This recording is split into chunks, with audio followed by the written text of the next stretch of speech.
Para la ensalada de temporada de hoy vamos a utilizar puerros confitados, tomates cherry, escarola,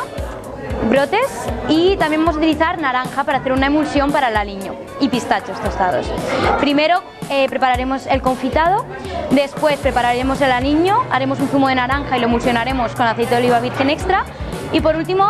tostaremos los pistachos, los machacaremos y los pondremos encima de la ensalada.